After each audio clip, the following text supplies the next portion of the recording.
La historia de la piratería es una historia de pillaje y comienza con el oro español.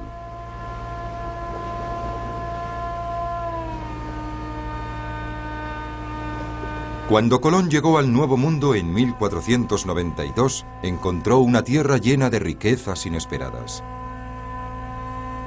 Los españoles, con el beneplácito de la Iglesia Católica, saquearon sistemáticamente los tesoros de incas y aztecas. El oro se fundía en doblones y escudos, que llegaron a conocerse con el nombre de piezas de A8, los cuales, recién salidos de la ceca, se cargaban en los galeones y se enviaban a España. Otros países europeos que envidiaban estas nuevas riquezas, pero que al mismo tiempo deseaban evitar la guerra a toda costa, encomendaron a aventureros apropiarse del oro español. Estos ladrones con licencia fueron conocidos con el nombre de corsarios. El más despiadado de ellos, apodado el Dragón por los españoles, era Sir Francis Drake. Drake estaba dispuesto a desafiar el dominio español en el Nuevo Mundo. Tras 2 años de espera, consiguió una audiencia con la reina de Inglaterra, Isabel I. Su plan iba más allá de lo que ningún corsario había intentado hasta entonces, y podía provocar una guerra con España. Pero si tenía éxito, convertiría a Isabel en una reina riquísima.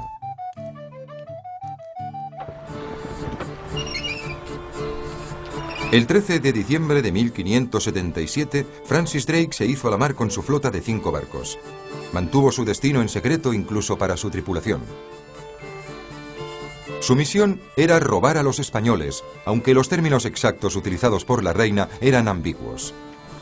El buque insignia de Drake, el Golden Hind, solo medía 30 metros de eslora y 6 de manga, pero era muy veloz y estaba bien armado.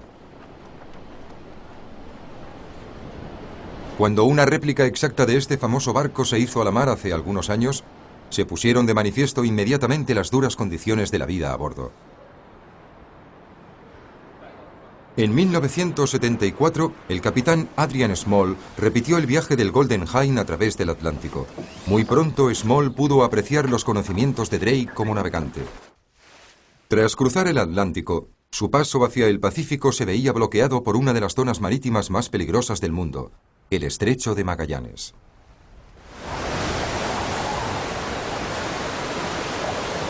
Después de 6 semanas luchando contra los vientos y las mareas del Estrecho de Magallanes, Drake apareció en el Pacífico y tomó a los españoles completamente por sorpresa.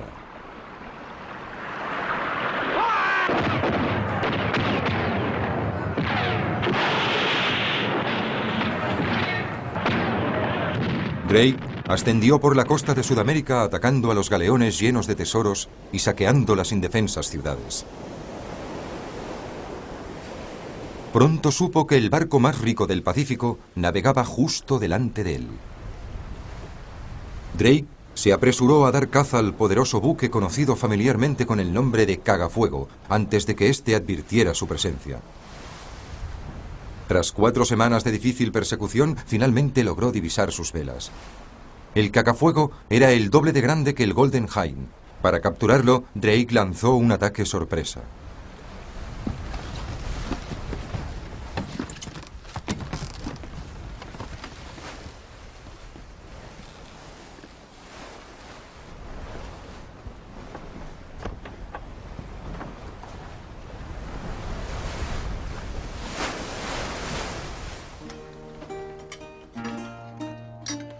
Al término de la sangrienta batalla se sirvió la cena.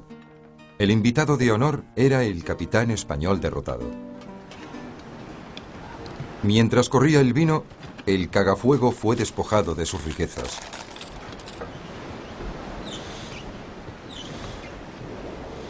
Drake fue nombrado caballero como recompensa. Su éxito atrajo a muchos nobles y comerciantes ricos al juego de los corsarios.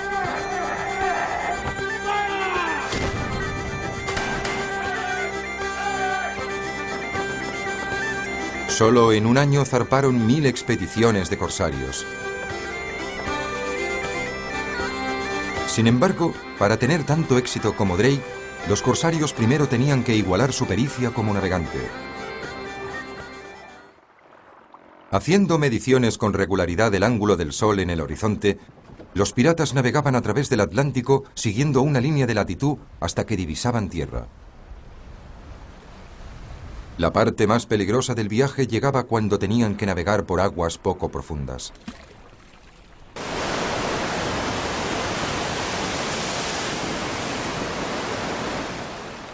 Una cuarta parte de las expediciones de corsarios jamás regresaron. El premio más ansiado era la flotilla de galeones repletos de tesoros que se reunían anualmente en el mar del Caribe antes de su viaje de regreso a casa. A pesar de los esfuerzos de los corsarios, esos barcos nunca fueron capturados. Aquellas islas dominadas por los españoles atrajeron un nuevo grupo de colonos que con el tiempo dieron vida a una personal adaptación del arte de la piratería. Hacia 1620, varias naciones europeas habían establecido puestos avanzados en el Caribe y lucharon por apoderarse del territorio bajo dominio de los españoles, que consideraban ese grupo de islas un don divino y su propiedad exclusiva. En la isla de La Española se había establecido un grupo de cazadores de jabalíes franceses. Aquellos hombres llegarían a conocerse como bucaneros, de bucán, nombre dado al proceso de ahumar la carne.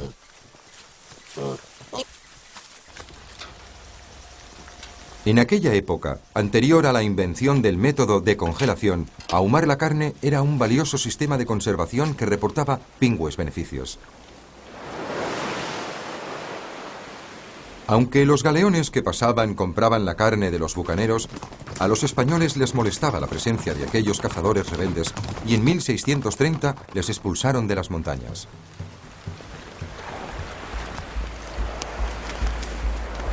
Los bucaneros aprovecharon su habilidad con las armas para atacar a los barcos. Uno de los primeros relatos en que se menciona este hecho fue escrito por Basil Ringrose, un jefe de los bucaneros. En esta ocasión, los piratas utilizaron canoas y remaron hacia el lado de sotavento de la nave. Usando largos mosquetes, dispararon contra el timonel y los marineros que se ocupaban de las velas, a fin de que la nave perdiese la ventaja del viento y sus velas se desinflaran. Disparando continuamente se colocaron bajo la popa y cortaron los cabos de la vela mayor, dejando al buque totalmente inservible.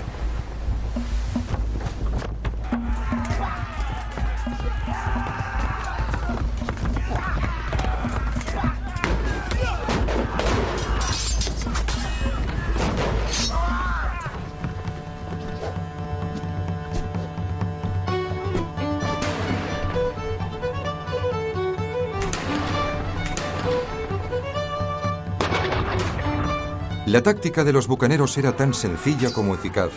Hacia 1665, el 15% del oro español acababa en sus manos. Pero los piratas no solo robaban el tesoro, sino que a menudo también se apoderaban del barco. La velocidad daba ventaja a los piratas sobre sus presas, y pronto aprendieron a hacer sus buques aún más rápidos. Pero incluso el barco más veloz acababa siendo frenado por algas, percebes y gusanos que atacaban los cascos de madera.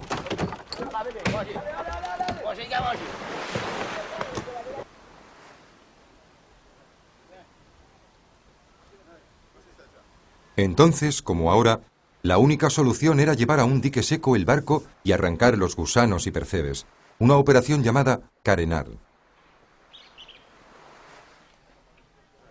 Pero cuando los piratas carenaban sus barcos eran extremadamente vulnerables a las fragatas españolas, así que necesitaban refugios seguros.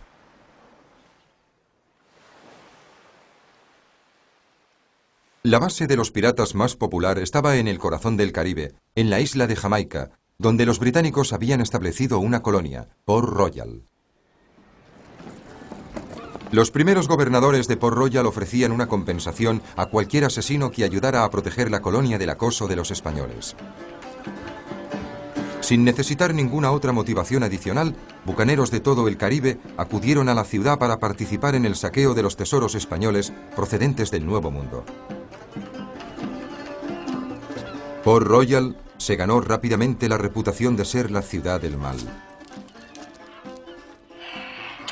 Corsarios borrachos dilapidaban sus fortunas en los burdeles, tabernas y salones de juego. Las tabernas se convirtieron en el punto de reunión de todos los forajidos del Caribe.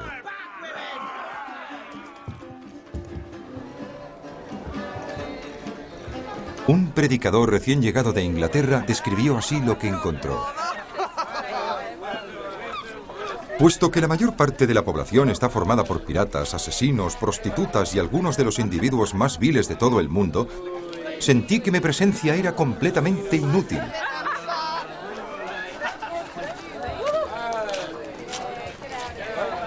El predicador regresó a casa en el mismo barco en el que había llegado.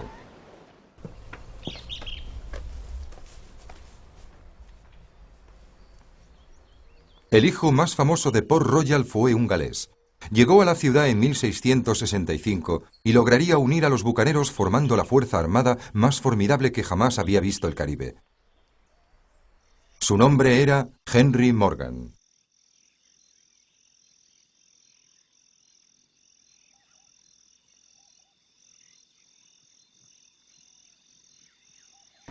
En su adiestramiento, Morgan aprendió los métodos clásicos del ataque por sorpresa de los bucaneros.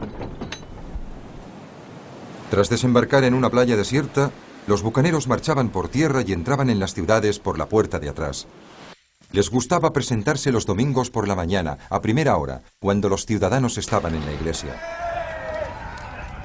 El insaciable apetito de Morgan por conseguir botines mayores le impulsó a atacar ciudades cada vez más grandes.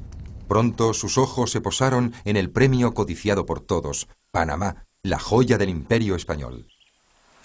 La ciudad de Panamá se encuentra en la costa del Pacífico. Los españoles pensaban que estaba a salvo porque había 30 kilómetros de jungla protegiéndola de los piratas del Caribe. Para tomar Panamá, Morgan necesitaría reclutar un ejército, y eso es lo que hizo. El punto de reunión se estableció en la costa sur de la Española. 38 buques y más de 2000 hombres respondieron a su llamada. Era el contingente de bucaneros más grande jamás reunido. El plan de Morgan era sencillo y osado al mismo tiempo. Navegaría hasta la boca del río Chagres y tomaría la fortaleza española. Desde allí continuaría río arriba en canoa.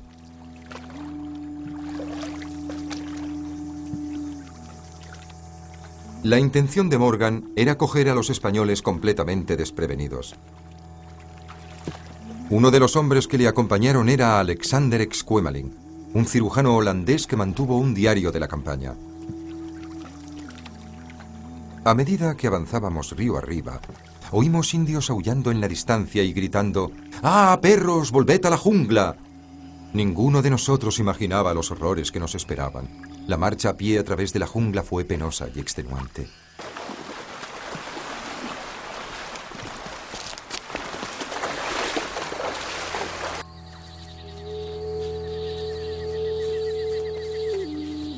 No solo los insectos y las sanguijuelas causaban estragos entre los bucaneros. Con frecuencia los indios tendían emboscadas a los intrusos e informaban de su posición a los españoles. De modo que cuando llegaron a las primeras aldeas las encontraron desiertas. No había ganado, ni comida, ni agua. Incluso habían envenenado los pozos.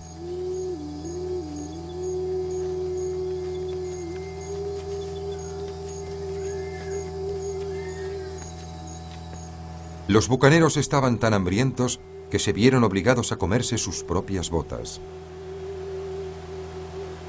Primero cogieron el cuero y lo cortaron en pedazos. Luego lo colocaron entre dos piedras y lo frotaron, metiéndolo con frecuencia en el agua del río para ablandarlo.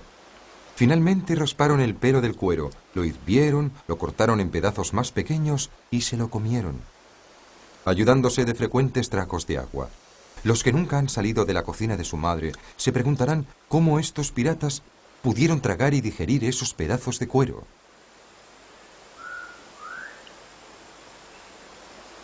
A ellos les diré que si algún día sufren la hambruna que soportaron los bucaneros, sin duda harán lo mismo que ellos.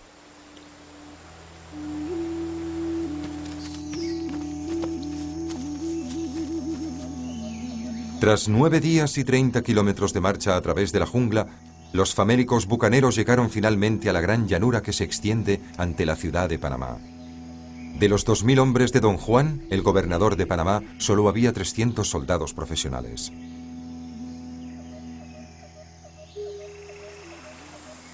Cada bando tomó sus posiciones en el campo de batalla. Los bucaneros avanzaron por el este de la ciudad para que el sol cegara al enemigo. Una maniobra de distracción de Morgan confundió a los españoles rompiendo sus filas. El resultado fue desastroso.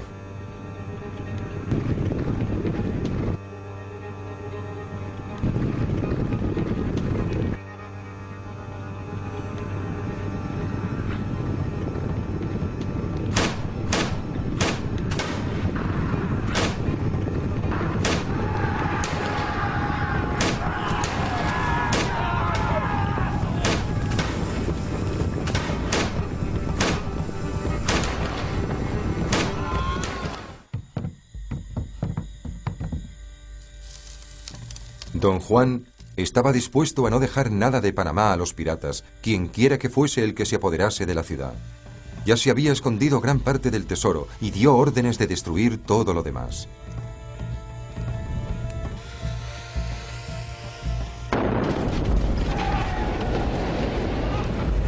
Durante varias horas se desató el caos, mientras los soldados españoles incendiaban su propia ciudad. Cuando llegaron los bucaneros, sus esperanzas de encontrar el tesoro se desvanecieron entre las llamas. Saqueando casa por casa, torturaron a los pocos que se quedaron, que se negaron a entregarle su oro. Pero el tesoro más valioso aún seguía oculto. Mientras los invasores se acercaban a la catedral, un avispado fraile cubrió con una capa de cal el gran altar dorado.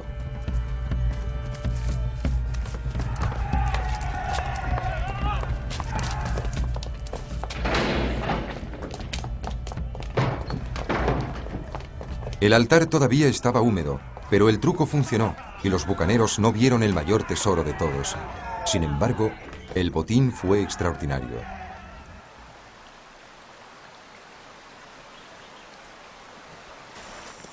La parte del tesoro de Panamá que Morgan guardó para sí sigue siendo un misterio.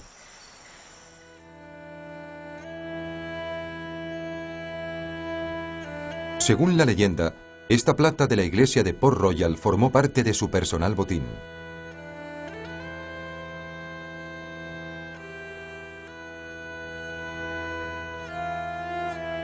Para España, la pérdida de estos tesoros fue trivial comparada con las consecuencias políticas que conllevaba para su imperio.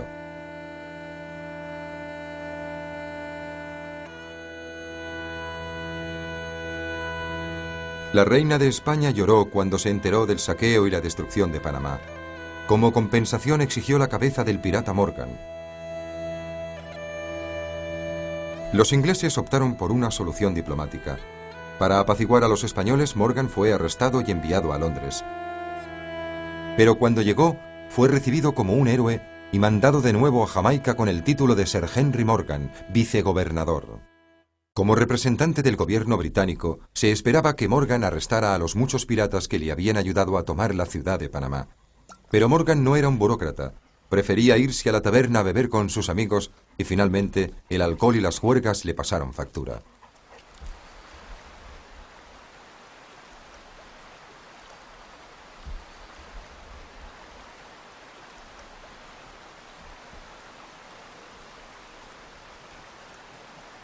Morgan murió el 25 de agosto de 1688. Se disparó una salva de 22 cañonazos y se decretó un día de fiesta nacional. Fue la última vez que un pirata sería homenajeado en una colonia británica. 4 años después, Port Royal se enfrentaría a su propio juicio. En 1692, la tierra se abrió y la mitad de la ciudad desapareció bajo las aguas en un gigantesco terremoto. Miles de personas murieron.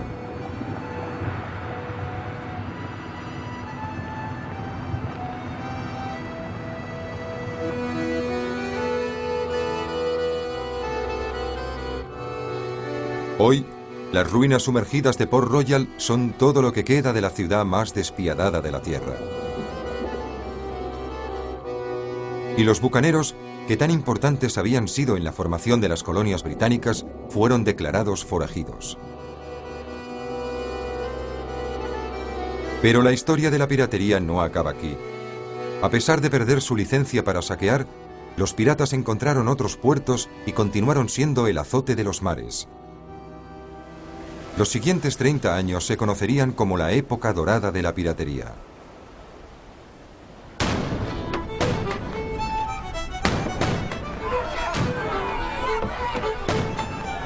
Los piratas de la época dorada consideraban todos los océanos como su campo de operaciones, y en especial las vulnerables rutas comerciales abiertas desde Europa hacia las colonias.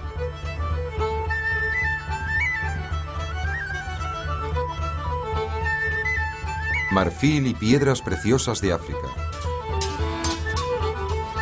Oro del Nuevo Mundo. Sedas y especias de la India.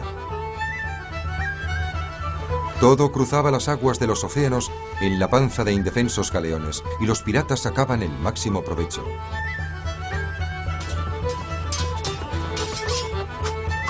Las correrías de los piratas comenzaron a representar una seria amenaza para el comercio mundial. Pero las armadas europeas estaban demasiado ocupadas librando guerras unas contra otras para poner remedio.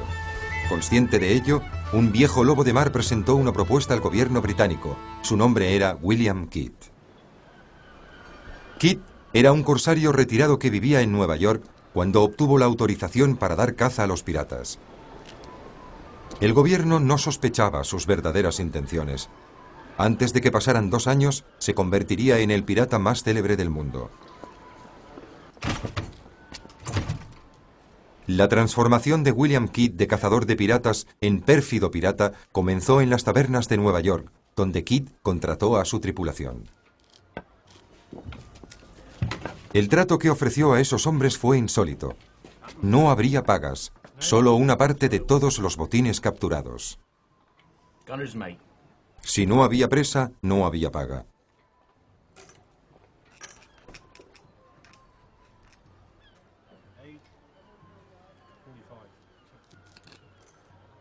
My name is William Kidd. When I sailed, my name is William Kidd. En 1696, Kidd se hizo a la mar con su peligrosa tripulación rumbo a las Indias Orientales.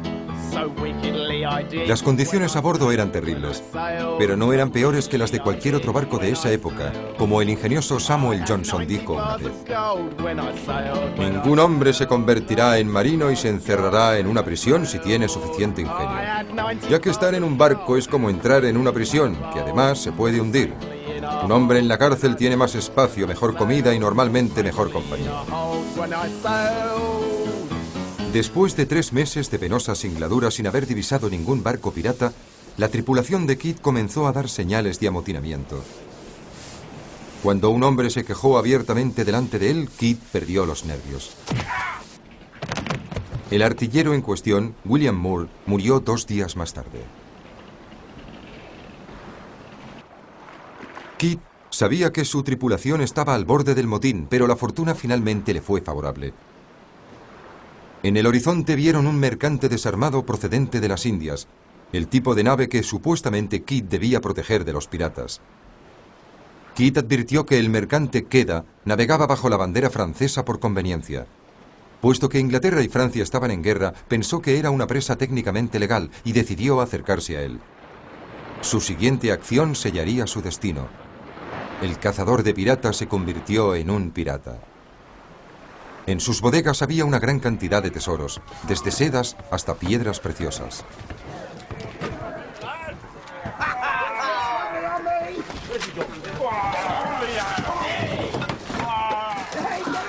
Abandonó su viejo barco y desplegó las velas rumbo a casa.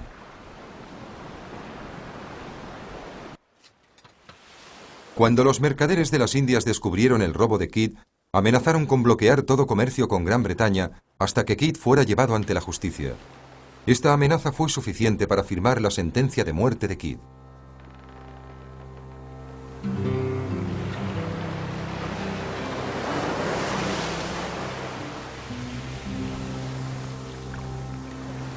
Cuando llegó a los oídos de Kidd que era el pirata más buscado del mundo, tomó medidas para esconder el botín.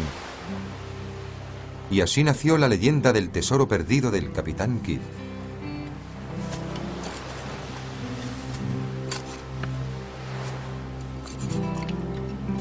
Se dice que lo escondió en una isla del Mar del Sur de China. Jamás se ha encontrado nada. Varios meses después, cuando llegó al Caribe, Kidd abandonó el mercante Queda. Nadie volvió a verle y hubo rumores de que había enterrado otros tesoros en estas islas.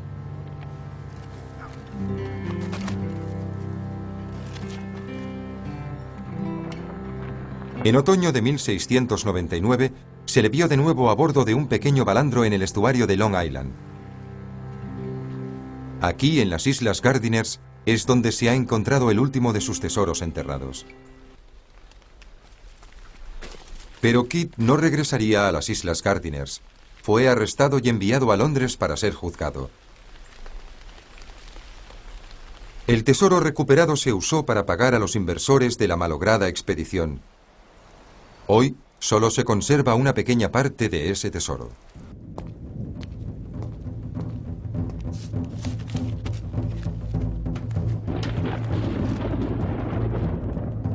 El 23 de mayo de 1701, el capitán Kidd fue conducido desde la prisión de Newgate al patíbulo erigido en el muelle de las ejecuciones, a orillas del Támesis. Una multitud de 200.000 personas se congregó para ver cómo colgaban al célebre pirata. Algunos esperaban que tal vez revelaría dónde había ocultado su tesoro, pero sus últimas palabras de borracho no desvelaron nada. La mala suerte le persiguió hasta el final. Cuando le colocaron el nudo alrededor del cuello y le colgaron, la cuerda se rompió.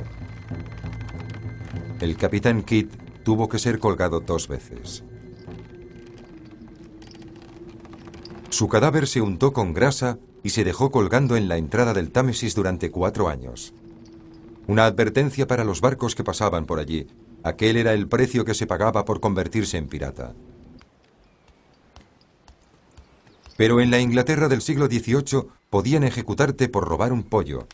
Eran muchos los jóvenes que elegían ser piratas. Hubo un periodo en que Inglaterra estaba en guerra con España, Francia y Holanda, y sus barcos siempre iban escasos de tripulación. El 60% de los marineros eran embarcados por la fuerza. Por tanto, la disciplina a bordo era extremadamente severa. Por ejemplo, el que robaba era castigado a correr baquetas, una práctica en la que los tripulantes formaban un pasillo y cuando el ladrón pasaba por él, le golpeaban con toda clase de objetos.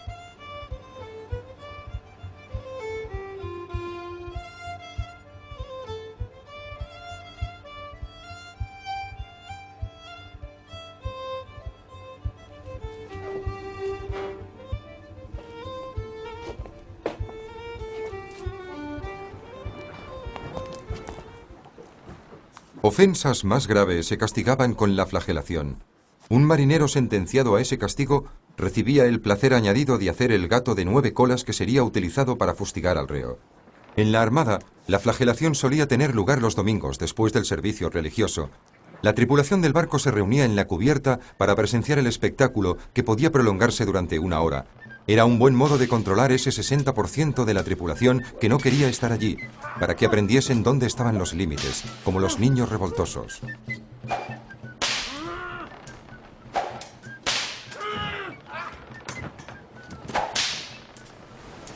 Para que no les trataran como niños, muchos marinos de la Armada Real y marinos mercantes preferían cambiar de barco y convertirse en piratas. Así se unían a una brigada internacional compuesta por gentes de muy diversa procedencia.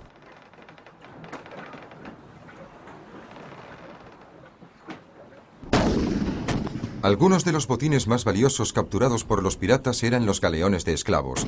Normalmente se vendían, pero a veces a los esclavos más fuertes se les invitaba a unirse a la tripulación pirata. Para un esclavo negro convertirse en pirata era una oportunidad única, porque a bordo de los barcos pirata eran tratados como iguales.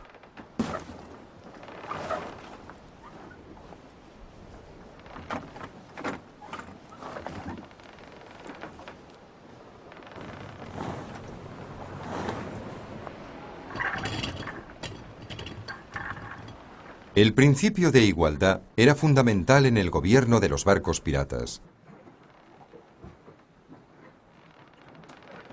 Tenían normas y reglas precisas que cada hombre de la tripulación tenía que firmar al principio de un viaje.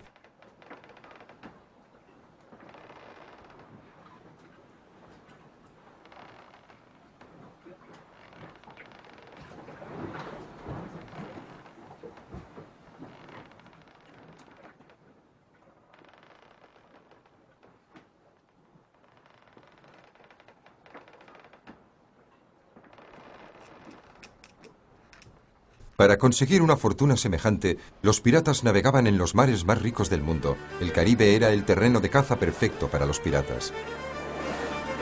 30 años después del declive de Port Royal, los piratas crearon una nueva base en el Caribe. La isla de New Providence, en el archipiélago de las Bahamas, se convirtió en una república pirata, gobernada por los propios piratas.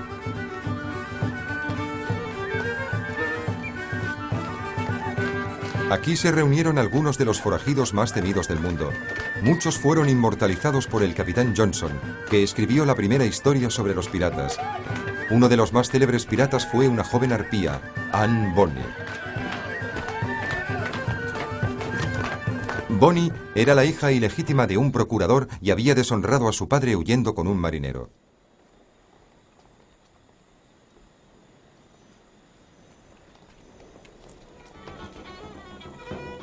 Cuando llegaron a New Providence, Anne ya había abandonado a su marido y se había enamorado de un joven pirata con maneras de dandy. Su nombre era Jack Rackham, pero tanto sus amigos como sus enemigos le conocían como Cálico Jack. Juntos robaron un balandro del puerto y partieron en busca de tesoros.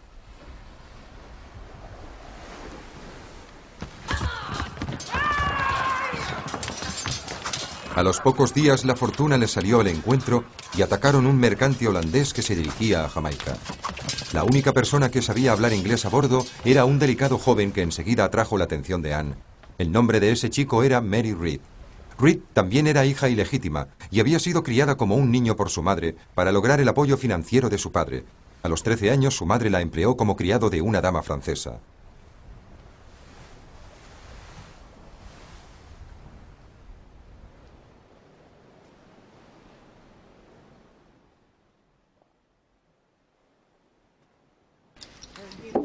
Harta de las tareas domésticas, Mary huyó a Flandes, luchando en el cuerpo de caballería en la Guerra de Sucesión Española. Cuando la guerra concluyó, se distinguió como marinero y se embarcó en un barco holandés con destino a Jamaica.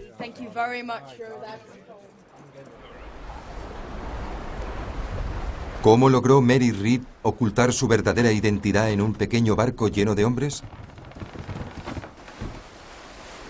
Cuando Anne Bonny y Mary Read estaban en el mar, se encontraban al margen de las convenciones sociales.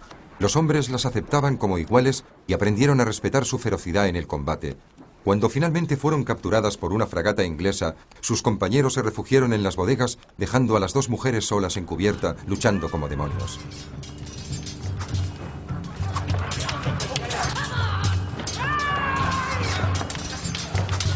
Despreciando el peligro, las dos mujeres permanecieron desafiantes hasta el final, pero sus días como piratas habían acabado.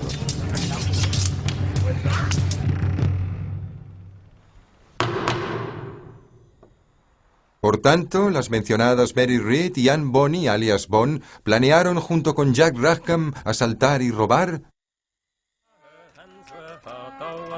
A medida que trascendían detalles del proceso, las osadas hazañas de Anne Bonny y Mary Read se convirtieron en leyenda.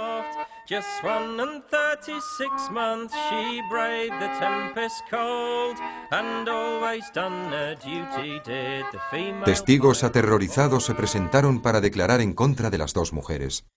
Ambas mujeres llevaban una vida disoluta, maldecían y blasfemaban sin parar. No parecían atemorizarse ante el uso de la fuerza. Las dos mujeres llevaban pantalones de hombre. Cada una tenía un machete y una pistola, y blasfemaban e incitaban a los hombres para que me asesinaran. Supe que eran mujeres por el volumen de sus pechos. Anne y Mary permanecieron en silencio ante el tribunal. Estaban predestinadas a la horca, pero compartían un último secreto que podía salvarles la piel. Ambas estaban embarazadas y, según la ley inglesa de la época, no podían ser ejecutadas en ese estado.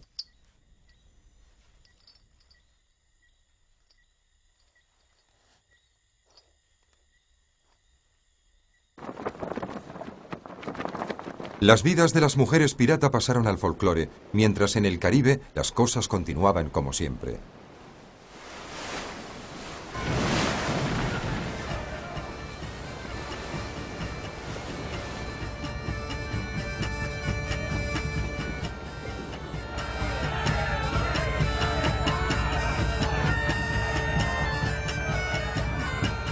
Los barcos mercantes tenían una tripulación escasa, mientras los barcos piratas navegaban abarrotados de hombres. El símbolo del terror más poderoso era la pantera negra. La vida de los piratas se basaba en una visión utópica. Sin embargo, sus nobles ideales de igualdad y equidad se mancharon con la sangre de sus víctimas.